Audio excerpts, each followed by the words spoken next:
Good afternoon, students. How are you all?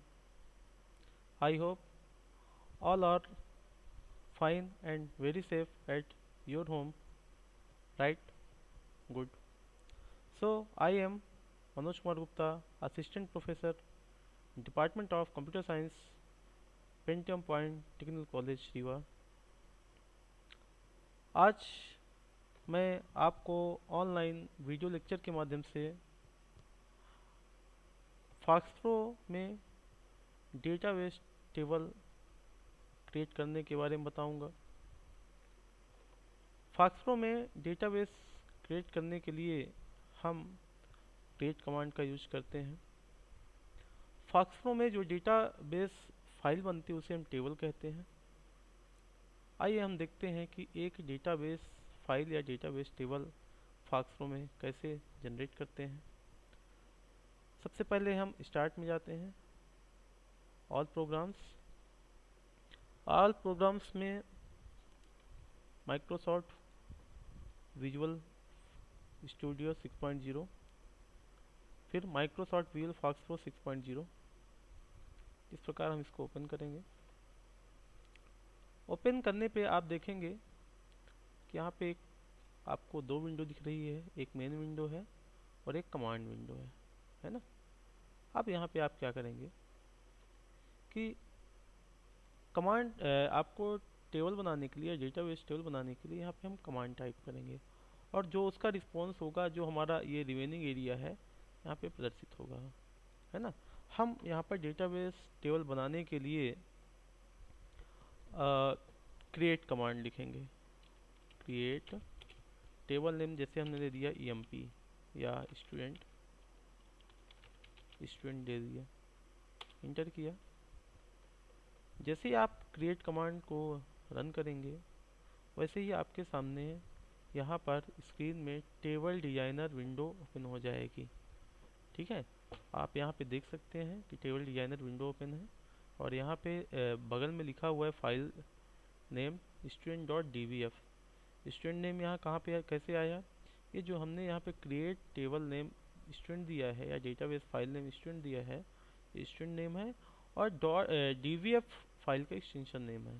That means आप visual फाक्सप्रो में जितनी भी डेटाबेस टेबल बनाएंगे उनका extension name by default .dbf हो जाता है। ठीक है, अब यहाँ पे टेबल डिजाइनर विंडो में हम आ गए हैं। तो टेबल डिजाइनर विंडो में हम डेटाबेस स्कीमा को या टेबल के स्कीमा को या स्ट्रक्चर को डिफाइन करते हैं। मीन्स कि यहाँ पर हम डिफाइन करेंगे कि जो हम स्टूडेंट टेबल बनाएंगे उसमें कौन कौन सी फील्ड होंगी, उनका टाइप क्या होगा, वहाँ विड्थ कितनी ली जाएगी, डेसिमल, इंडेक्स, नल। हम यहाँ पे एक फील्ड लेते हैं, मान लीजिए S I D that means student I D. Day type हमने ले लिया नंबर। अब यहाँ पर विड्थ की बात हो रही है तो हमको यह डिफाइन करना पड़ेगा कि जो स्टूडेंट आईडी है कितने डिजिट्स की हो सकती है मैक्सिमम। मान लीजिए हमने ज्यूम किया 4 डिजिट्स की हो सकती है, तो यहाँ पर हम 4 डिजिट टाइप कर देंगे या सेट कर देंगे यहाँ, है ना। फिर डेसिमल प्लेसेस, तो क्योंकि हम एसआईडी जो लेंगे वो डेसिमल प्लेसेस में उसके अंक रहेंगे नहीं, दशमलव के बाद कोई अंक लेना नहीं है, इसलिए हमने यहाँ पे 0 कर दिया। इंडेक्सिंग क्रिएट करनी है तो यहाँ पे आप क्रिएट कर सकते हैं, जैसे हमने असेंडिंग ऑर्डर में इंडेक्स कर दिया। नल वैल्यू अगर देनी है या नहीं देनी है इसके आप यहाँ पे साइन कर सकते हैं। इस प्रकार आपने एक फील्ड इंसर्ट की। नेक्स्ट क्रिएट करना है नेक्स्ट फील्ड में, जैसे एक फील्ड हमने स्टूडेंट आईडी ले ली, है ना। नेक्स्ट फील्ड आप ले लिए स्टूडेंट नेम, एस नेम। ध्यान दीजिए जो यहाँ पे फील्ड नेम दिए जाते हैं वह शॉर्ट में दिया जाता है, निमोनिक नेम दिए रहते हैं। ठीक है, स्टूडेंट एस नेम का डेटा टाइप हम क्या लेंगे, कैरेक्टर। साइज हमने 10 दे दी, डेसिमल प्लेस वगैरह यूज नहीं करना है। फिर हमने यहाँ दे दिया gender data type character, size 1। Gender के लिए 1 साइज पर्याप्त है, सफिशियंट है, क्योंकि आपको जेंडर में आप याम या एफ वैल्यू इनपुट करेंगे, है ना। तो जो एम होगा वो मेल को रिप्रेजेंट करेगा और एफ फीमेल को रिप्रेजेंट करेगा। नेक्स्ट, फिर यहाँ पे हमने मान लीजिए दे दिया एड्रेस, ठीक है, एड्रेस 10 दे देते हैं। ध्यान रखिए आप अपने अकॉर्डिंग यहाँ पे साइज सेट कर सकते हैं, जरूरी नहीं कि आप 10 ही इनपुट करें, जो आपकी आवश्यकता हो, जो आपकी रिक्वायरमेंट हो, उसके अकॉर्डिंग आप विड्थ सेट कर सकते हैं।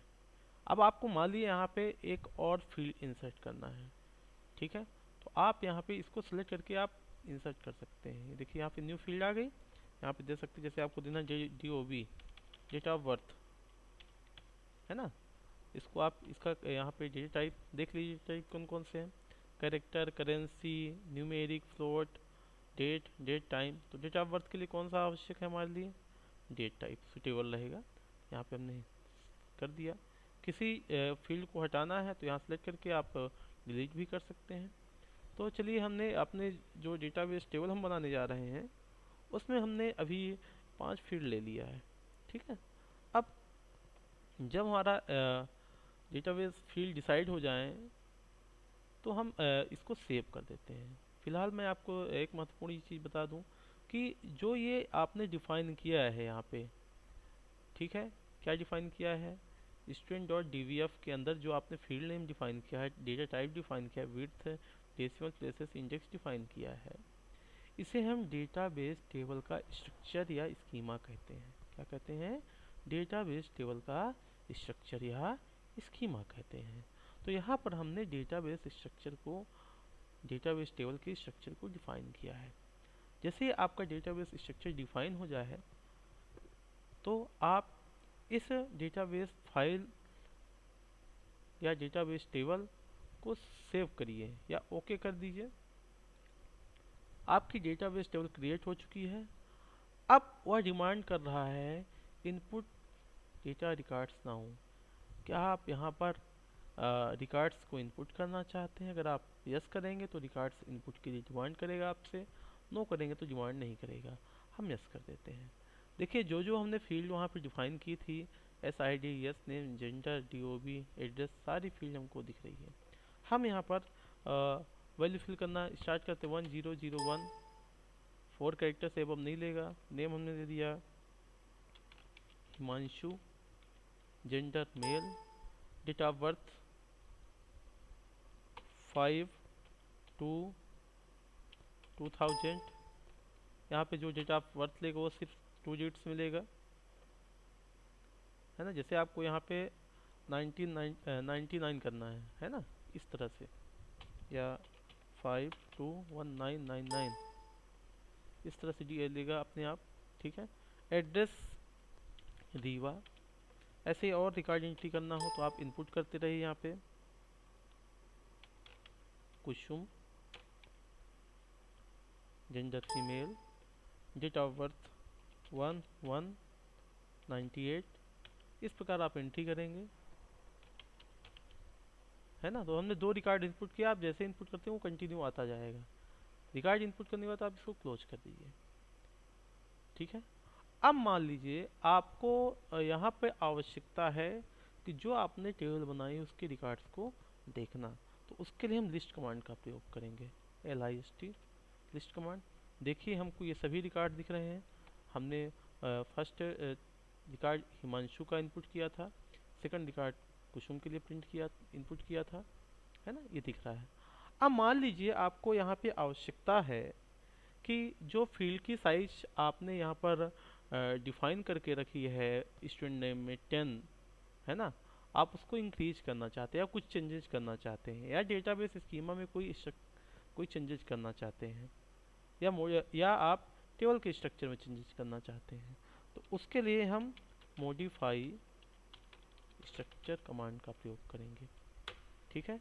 जैसे ही मॉडिफाई स्ट्रक्चर लिखेंगे वैसे ही हमारे सामने डेटाबेस डिजाइनर टेबल ओपन हो जाएगी और यहाँ पर हम साइज को चेंज कर सकते हैं। जैसे हमने 10 को 15 कर दिया, ओके कर दिया, एक मैसेज आएगा make structure changes permanent, yes कर दीजिए, वो स्ट्रक्चर चेंज हो चुका है, ठीक है। तो इस प्रकार हम स्ट्रक्चर को चेंज कर सकते हैं। फिर चेंज करना है फिर करिए, देखिए 15 दिखा रहा है, ठीक है।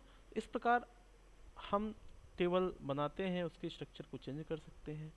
अब मान लीजिए हमको सिर्फ स्ट्रक्चर को चेंज नहीं करना, हमको सिर्फ देखना है, तो उसके लिए हम डिस्प्ले डिस्प्ले स्ट्रक्चर स्टेटमेंट का प्रयोग करते हैं। जैसे ही हम इस कमांड का प्रयोग करेंगे तो देखिए यहाँ से आया है, वो पुराना आउटपुट है यहाँ के ऊपर, स्ट्रक्चर फॉर टेबल,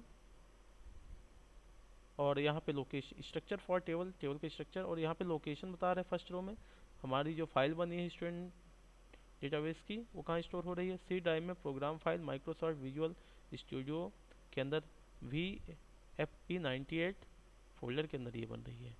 इसमें रिकॉर्ड कितने हैं, नंबर ऑफ रिकॉर्ड्स 2, कब अपडेट की गई है 5/5/20, कोड पेजेस या फिर field name SID, S name, gender, date of birth, address, फिर इनका साइज, इनका डेटा टाइप दिया हुआ है न्यूमेरिक, एस नेम का कैरेक्टर, जेंडर का character, date of birth, date, address, फिर इनकी साइज यहाँ पे दी है SID की 4, एस नेम की 15, जेंडर की 1, डेट ऑफ बर्थ 8, एड्रेस 10।